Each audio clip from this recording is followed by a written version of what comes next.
This is Tax Chats. Hello, I'm Scott Deploring. And I am Jeff Hoops. And we're here to chat about taxes. Hello and welcome to Tax Chats. I'm Scott Deploring, and it's great to be with you again for another episode. Today we're going to be talking about ignoring scoring and why that might be abhorring. So if you have no idea what that means, we're going to talk about scoring tax bills and other congressional initiatives. And what you may not know, or maybe you do know, but you don't know much about it, every time some kind of a bill is introduced to Congress that has something to do with finances of the country, raising revenue through tax or something like that, a score is created by the Joint Committee on Taxation, and that score tells something about how much money this will cost or how much money it will raise. And it's a kind of an interesting and somewhat opaque process. It's also very poorly understood, including by me, which is why I have Jeff here to help me. I would say it's extremely poorly understood, not only understood, but understood just how important it is. I'm starting to gain an appreciation for how important it is. I mean, for example, here's something that happened recently in the last few months. So President Biden came out with his taxing book income, a revenue number, and the number of firms subject to it. I wanted to try to replicate the number and replicate the number of firms involved.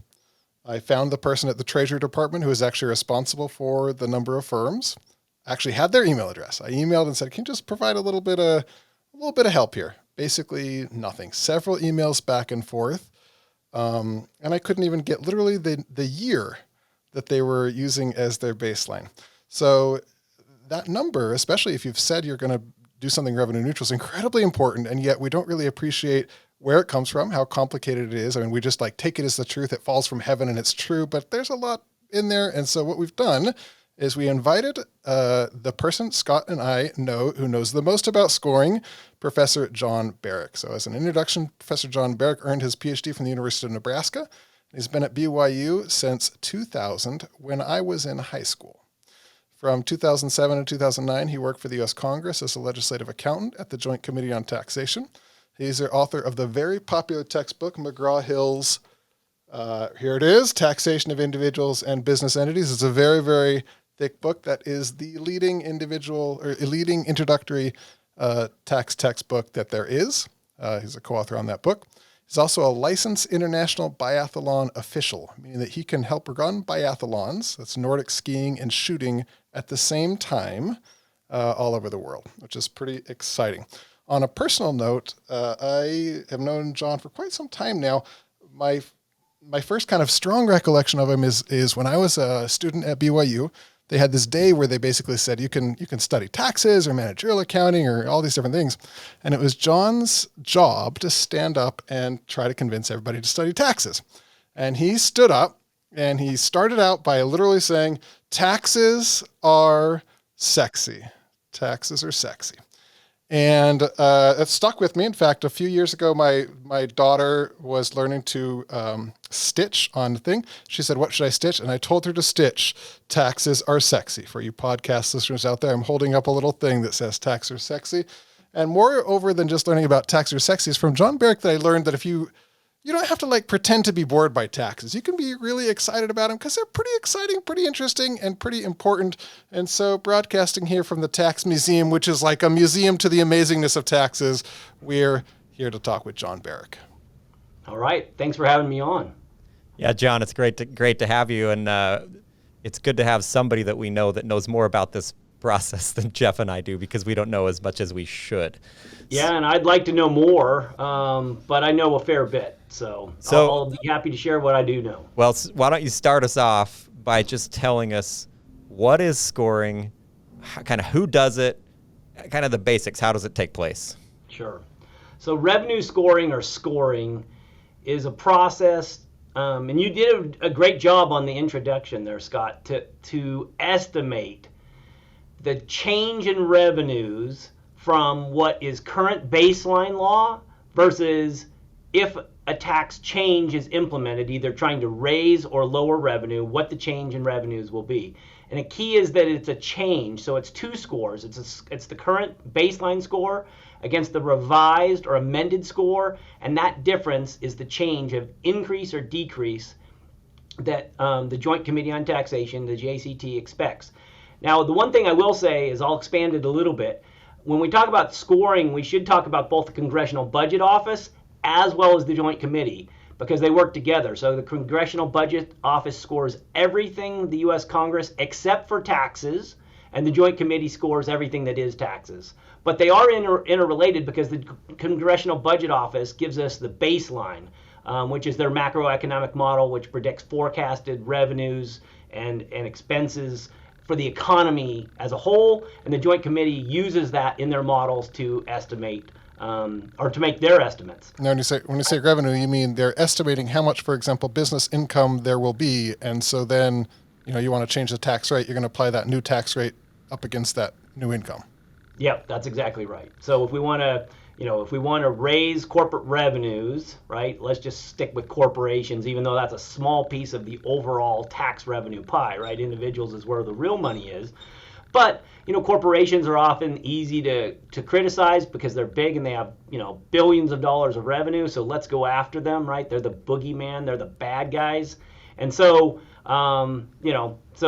yes, what would be the change if we reduce the corporate income tax rate from 21% to some higher number? Although we know that, Senator Sinema is against rate changes, and that's been, creating a lot of problems in the Build Back Better proposals that are out there. But so the JCT's job, one of their, they have several jobs, but the most famous is probably the revenue scoring. Okay, so let me ask you another kind of follow-up question.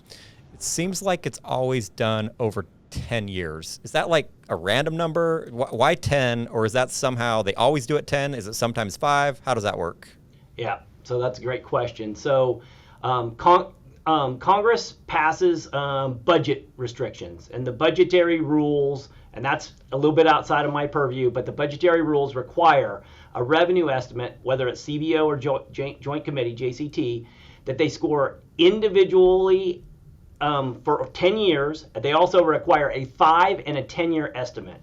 So these are point estimates year by year for 10 years with a 5 and a 10-year summary window. So usually when we talk about the score, we're talking about the 10-year summary of the provision, whether that's a revenue raiser or revenue cost.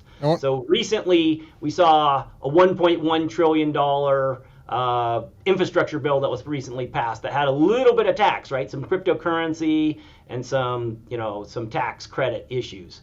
But the Build Back Better, right, is, a large bill that has lots of infrastructure, lots of other social provisions, and they need revenue and under the budget window. So when a budget resolution is passed, they set a limit that can be passed under it. And so budget resolutions have a 10-year period in which the provisions all have to expire by.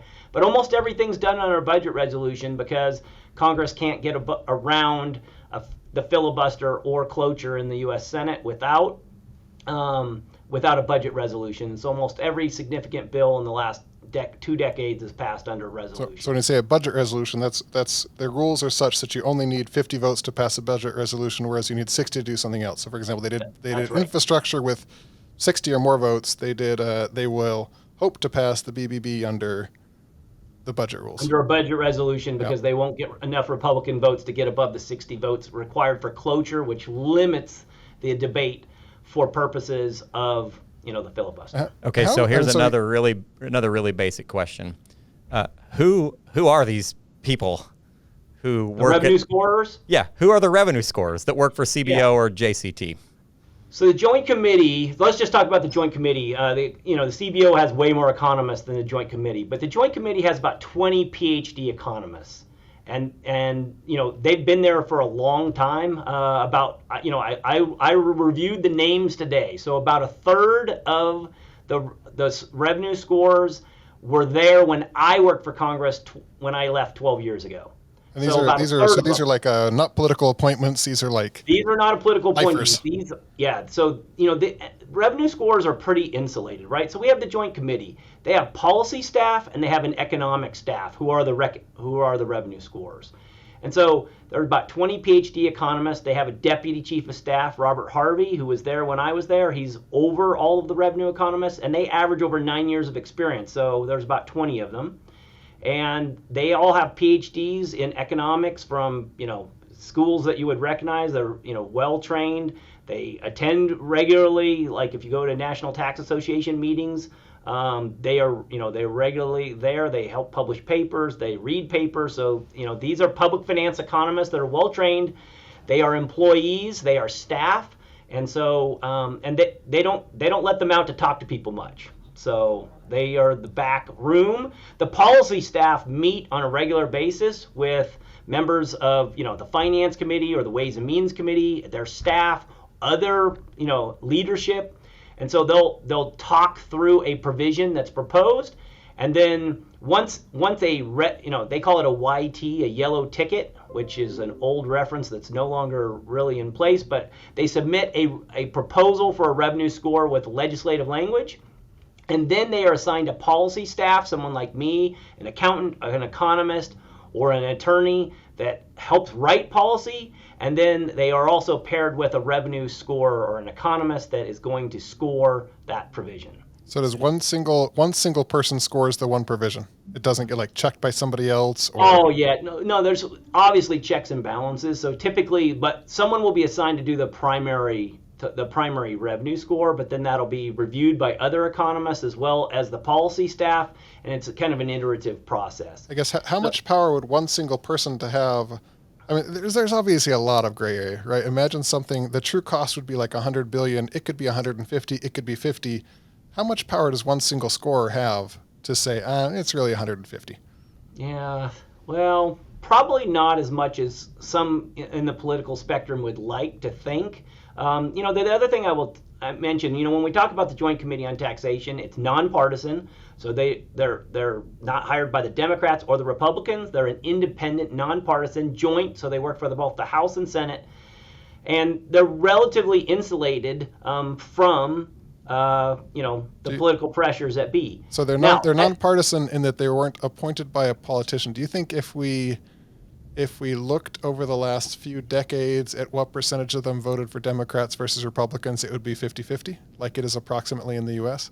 Yeah, I would probably argue that it's not. I would probably argue that, probably most economic staffs, if you were to look at economic staffs or attorneys, but I would guess that they would lean liberally.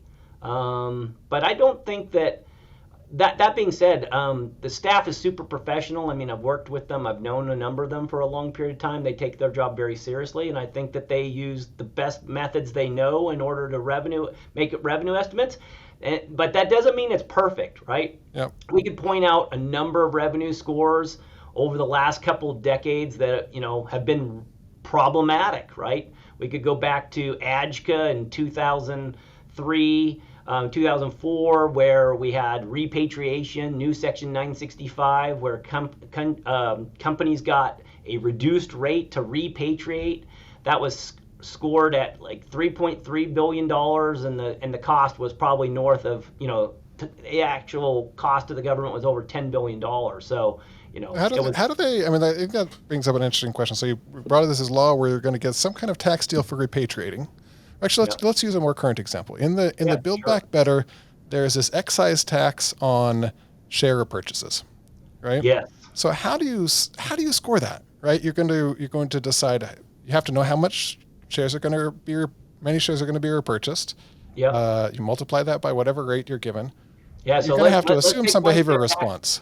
Let's take one step back, Jeff. Okay. So the first thing they're going to do is they're going to do a baseline, right? So they're going to estimate what share repurchases would have been under current law, given no change to the current baseline. Is they CBO because they're...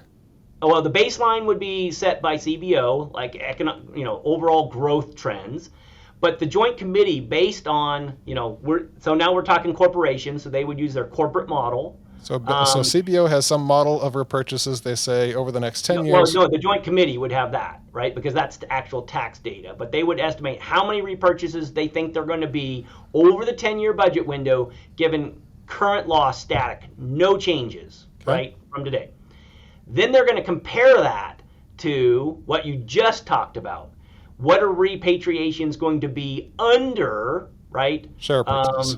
This new provision that would tax either at 1% or 2%, depending on whether you use the House or Senate model. How do they know? How do they know? How do they know how share purchases are going to change? I mean, so for example, if you're using the change in a corporate income tax, there's dozens of papers for the individual income tax. There's maybe thousands of papers that are going to give you these elasticities. You could do a really good job. For a tax that's never existed, how do you estimate the behavioral response? Yeah, so let's talk about two things. So first of all, behavioral changes have been included in all joint committee scores since 2003. This is a new thing. But there's a new thing, right? In 2015, the House, and in 2016, the House and Senate both adopted dynamic scoring, which has kind of gone in and out of favor, that look at both macroeconomic changes and secondary changes based on provisions. So what was the impetus for adopting dynamic scoring? Who wanted to do that? The Republicans, I think, let's see. In 2015, we would have had Democrats that instituted the dynamic scoring rules. But then in 2016, right, we have a Republican president comes in that wants to, change tax policy, and so we end up with the Tax Cut and Jobs Act in late 2017. That bill ended up having about a $400 billion change, because of dynamic scoring. So it would have cost, I think, it ended up being like 1.1 trillion, and it would have been $1.5 trillion absent dynamic scoring. So that was a pretty large change, in that they thought that the economic boost due to the provisions of the TJCA actually increased, revenues, like business, and then tax revenues, which decreased the overall cost by about $400 million relative to what it would have been without dynamic scoring.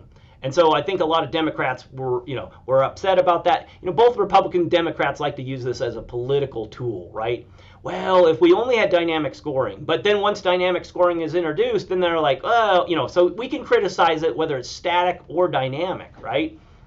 And to some extent, dynamic allows more, right, estimates to be included in the scoring than absent that. But the Joint Committee nor CBO makes that determination. That's a budgetary rule. So back to buybacks, how would you estimate essentially the elasticity for something that doesn't exist in the academic literature?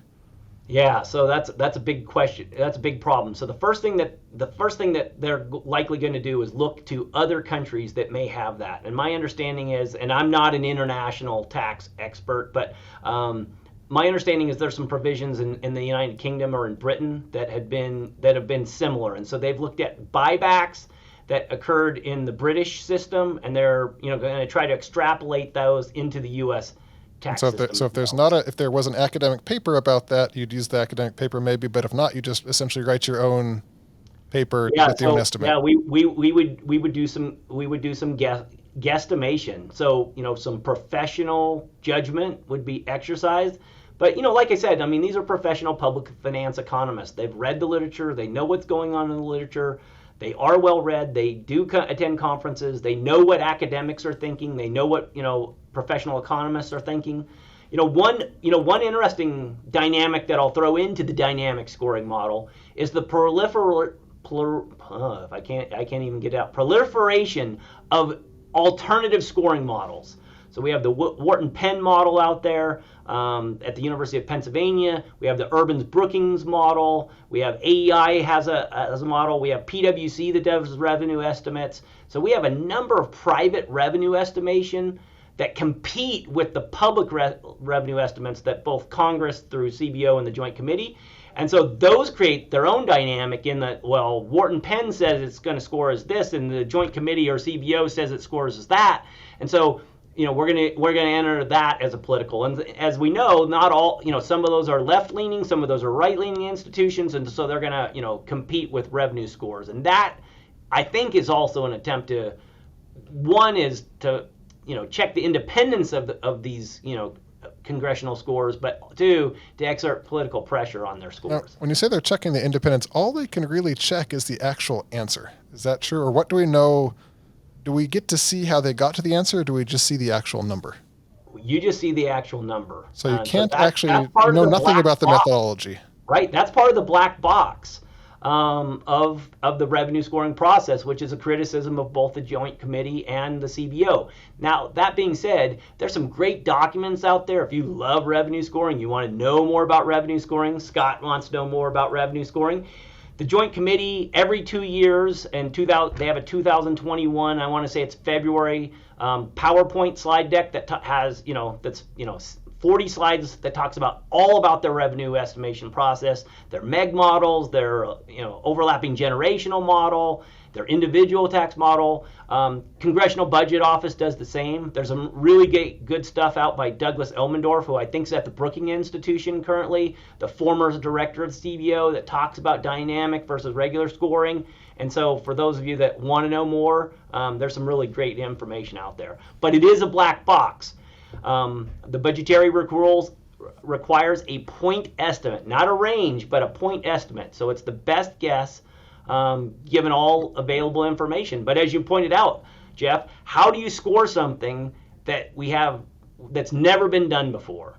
Right? I mean, why is it a black box? I mean, it seems like we'd let the disinfectant of sunlight come in. Transparency would shine on this, and we'd all be better for it. Why do we keep it a black box? Yeah, that's a good question. I think there's multiple reasons, and I think there's valid reasons. Tax has always been a way, has always been as a tool that's used to, in the political process. So it goes back to, I think it was Calvin Coolidge, after he was elected president, started issuing tax refunds to his campaign supporters, etc. That's the whole reason the Joint Committee exists today, is that they had to audit refunds of more than a certain amount to make sure there was a check and balance in the tax system. Over time, it kind of grew into, now they're the professional tax advisors for the U.S. Congress, so they offer policy advice, they offer legislative drafting to both the Ways and Means and the Finance Committee, and then, like you said, the revenue estimation process, which is probably the most important but least understood thing that the Joint Committee does. And I think by keeping it secret, or not secret, but closed doors, it prevents political pressure. When you say it's closed doors, that means we, the public, don't see it. If a senator asks for a score of something that she's thinking of doing, does she get to see the details, or still just the point estimate? The point estimate. So we started out with talking about the YT, the request for a proposal. The Joint Committee, I think the record was in 2008, they got 7,000 requests for scores, which is a lot, right? You got 20 economists. They don't fulfill all of those. They give priority to leadership and members of the House Ways and Means and Senate Finance Committee, right? The tax writing committees. And then they do their best job to fulfill all the revenue requests. But there is a priority ranking, and that's proprietary as well. But I could tell you that, and while I don't know the actual ranking, I can tell you that leadership and tax writing committee, particularly chairman and ranking members, get scores first, and those scores follow a process. But they get a letter. You can find some of those online. So some of those are leaked. Some of those are disclosed on purpose, and then we see, for example, when they have a markup, right? They'll roll out a score, right, for an entire package. But usually revenue estimates are done one provision at a time, typically, and they'll get a score, and that score has a huge impact on a bill, right? If it's a cost, right? If it's something, let's say we want to increase the child tax credit, right? That's a huge economic cost. so the score of that could be rather large.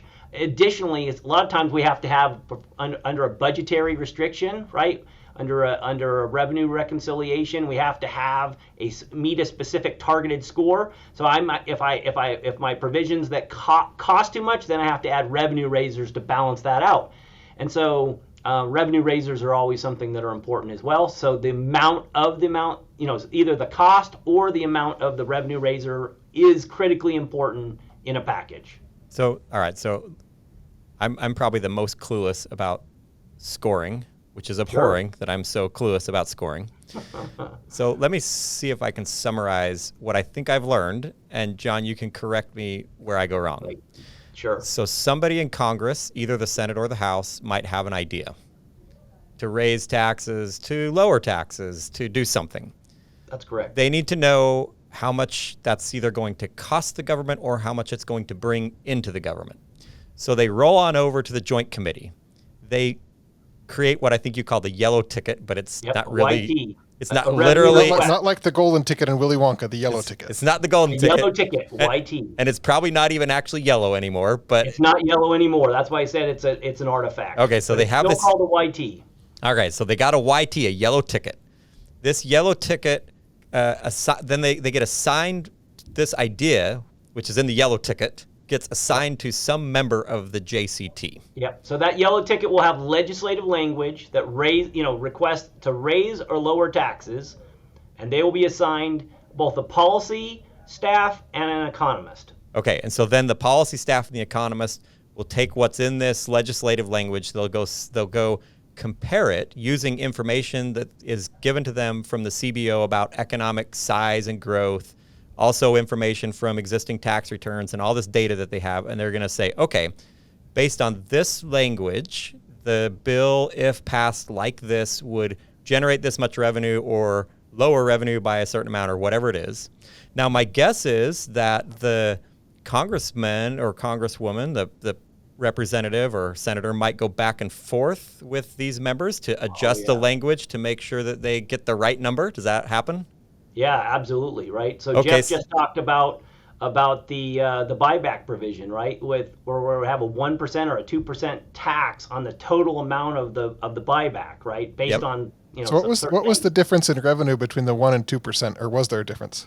I think you told me it's zero, Jeff, but I've heard that story that. from several people, but I can't find an official source that says the 1% and the 2% scored the same. So I looked at Okay, but hang on, let's not get too distracted here. And I looked, and I want to say that it's like a few $1 billion at the 1%. I haven't seen the score on the 2%, but I could look and find that out. But that would be interesting. So kind of back to Scott's question. Let's talk about it in the big picture. The scores are ultimately important, right? If a congressman or a senator comes with an idea and it costs too much, we may have to modify the proposal to increase the revenue or decrease the revenue relative to what the target was expected to be at in order to move as part of a package, right? We've seen that explicitly, for example, with the salt cap, where they said we're just going to get rid of the salt cap altogether, and they said, well, that'll cost way too much, and now we just have like this it seems like an arbitrary number for what the cap will be, but where that number came from is some score that says this is the number we need to make it cost some amount.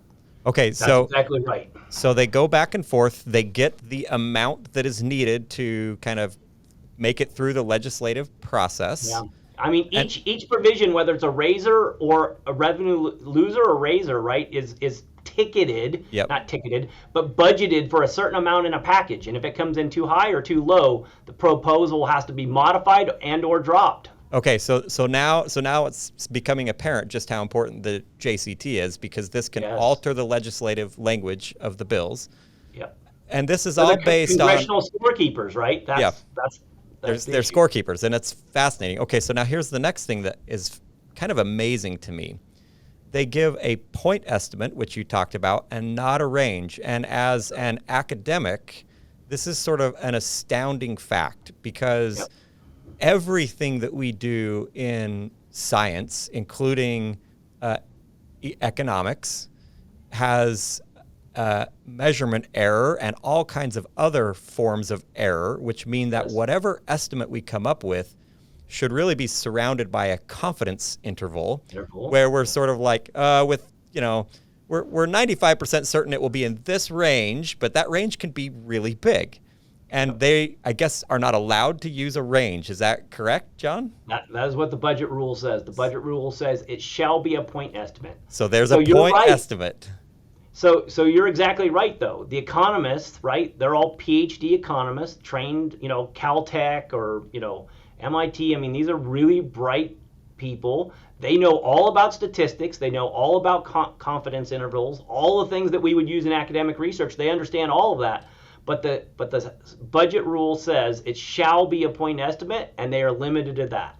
Now, do the private revenue estimators, like you said, the Penn Wharton budget model, do any of them do ranges, or do they all stick just so it's comparable? I think I've seen ranges, but I think they stick to point estimates as well because they want apples to apples comparison. But I'm sure they have a range estimates if that they could disclose. But I haven't spent as much time in the private revenue estimation space, but I think they could provide either, just as the Joint Committee or CBO could. So in your view, the JCT, I'm just asking a question, would you consider the JCT and the CBO like extremely influential, somewhat influential, not influential at all in terms of the policies that ultimately get enacted? I would say that they're extremely influential, both the CBO and Joint Committee, and I think that creates pressure on the outside, and that creates criticism. So if I am the party in power, the Democrats right now, I'm going to if the score comes in too high, right, I'm going to have to cut back some of the provisions I would like to put in that package. And along with that, I'm going to criticize whether it's the Congressional Budget Office on how much the cost of the social program is, or the Joint Committee on how much revenue is going to be raised in a corporate provision that is used to offset the cost of the social package. Particularly when I have, Joe Manchin and Kristen Sinema, which we're trying to barter with as the Democratic Party, right? There's a lot of criticism there, but they're going to direct that not only at their members, but they're going to direct it at the staff.